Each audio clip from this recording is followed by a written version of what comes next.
Hi guys, and welcome to another time on the Gist Me the Bible Stories, brought to you by Universal Scroll. As always, it's your storyteller Yossi, and I'm here to give you another gist for the day, and it's about Isaac getting married.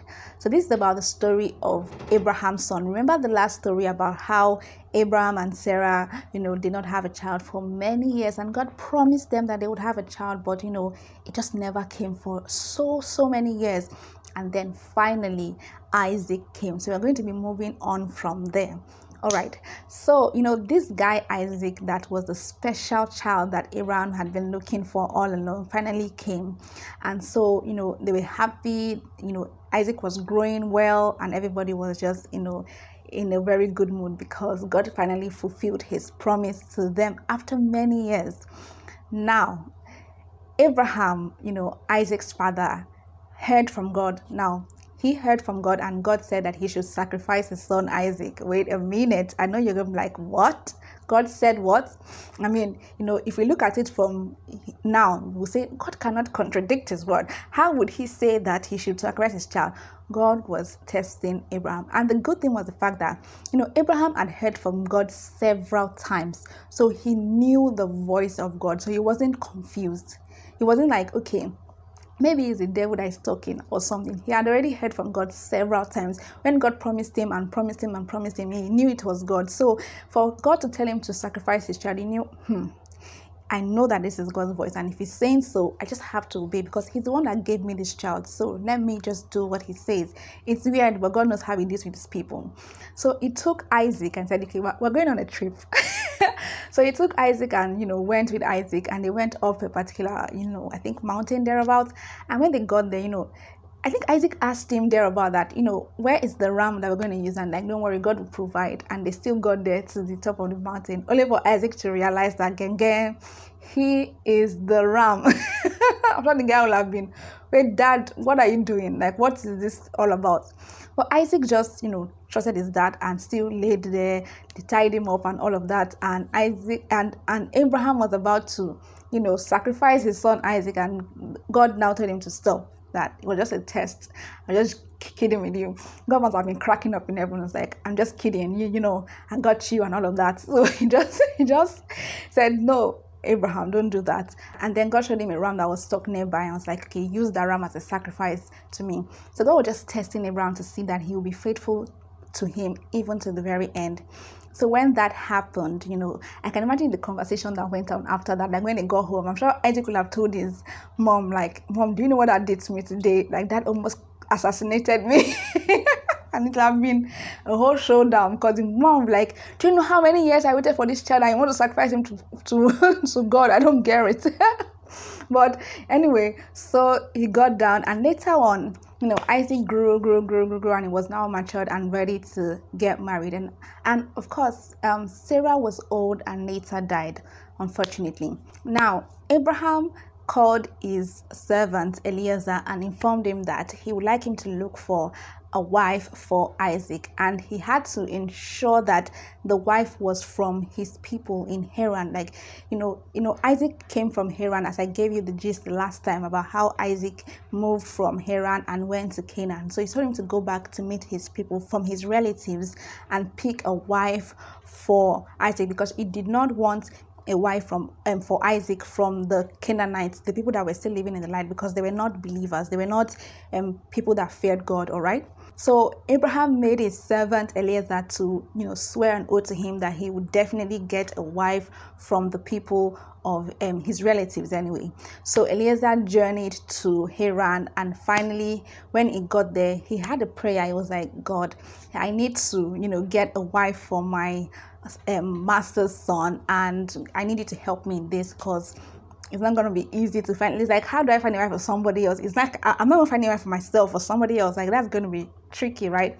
So he told God and said, God, the person that is going to be the wife that you've destined for my master's son, this wife needs to come here, fetch water, because he was at a well. It was like, fetch water, give me water to drink, and also give water to my camels to drink as well. And then that's how Rebecca came majestically and just went to the well and just, gave water to the man to drink and gave water to the camels. That must have been a lot of work, because do you know how many liters of water that a camel would drink? So she fetched water for the man and his camels, not one camel, camels. That is not a small something. So that gives us insight as to who the man Eliezer is and who this woman Rebecca is. Now, Eliezer was a man that depended on God. So he wasn't going to just go there and use his own calculations and human logic to find a wife for his master's son. He had to depend on God. So he had to pray to God to guide him and order his steps aright to the right place. And then for God to bring the wife to him, because it's not about going around the whole Lagos or going around the whole world looking for a wife. It's about God orchestrating your steps and making sure that He orchestrates the steps of your wife so that you can meet, or your husband, as the case may be for you, and meet the right person for you. All right. So, and it also shows the way Rebecca was. She was a woman that was ordered by the Lord. Her steps were ordered by God. So for her to just walk in at the right time and do all the things that this man had prayed for, and it showed that she was a woman that followed the leading of Christ, of God. She wasn't just moving anyhow. She was moving according to how God was leading her. And that means that we all need to be moving how God is leading us. So it's not by going outside. I always say this thing. It's not by going outside to every event or every wedding. It's not by going to every bar some people go. It's not by going to every garden or sporting area, because men normally hang out there. Let me go to where they are playing football. Let me go to a gaming center where guys are hanging around. Let me go where guys are. They will see me and maybe I'll find husband that way. It's not by your actions, because you can go to all these places and still not find. And as a man as well, it's not about you going to where you think women would be. You might not find like that, or you might find the wrong one.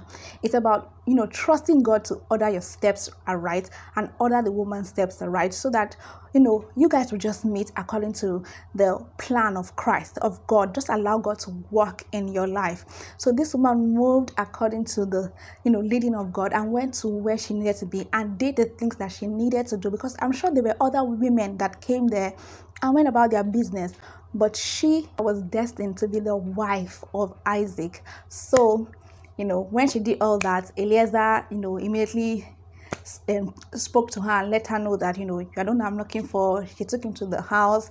The family agreed, and he gave the gifts that Abraham gave him to her family, and immediately took her and she went with him. And this brings me to something about women playing hard to get. Rebecca did not play hard to get. She left that day. Like, it was immediate.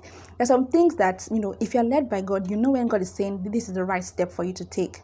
If she was being led by God and she moved according to God's leading to go to where she needed to go and do what God told her to do, they didn't say that God told her, but definitely you can see that she is being ordered by God. So that she would know in her heart when this is the right thing for her. She was okay with it, so she decided to go. She was not forced or cajoled. She was ready to go. Before somebody woke up and tell me now that they sold her and all of that, they didn't sell her. She was willing to go, and she went into her blessing.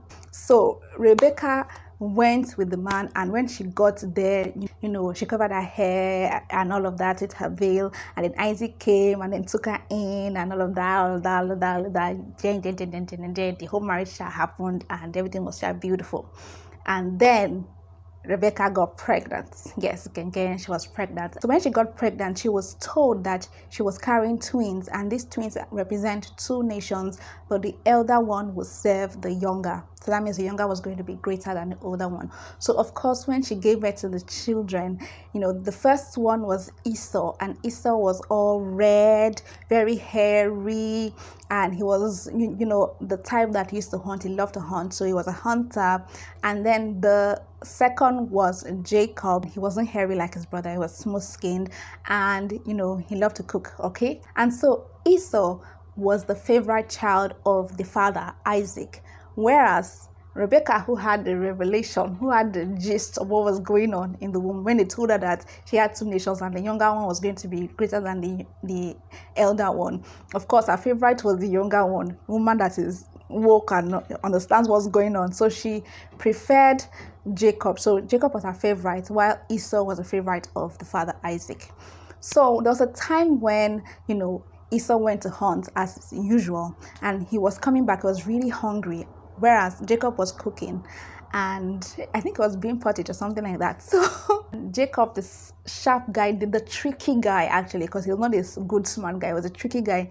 Now, told Esau that Esau should sell his birthright before he would give him the stew. And Esau didn't even think so much of it. He just said, okay, no problem, I will sell you my birthright. I give you the birthright, like take the birthright. I don't want it, just give me stew. I want to eat. I want to eat. So Jacob gave Esau the stew to eat.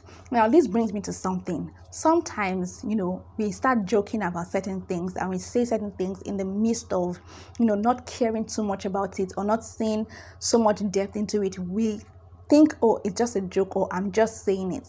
But do not joke expensive jokes, because what Esau was doing then was he was verbally relegating his birthright to Jacob for a simple pot of stew. But he didn't realize it, because he just felt they were just words. We have words of power. Everything that we say has power. So we need to understand that we don't just say things for the sake of it.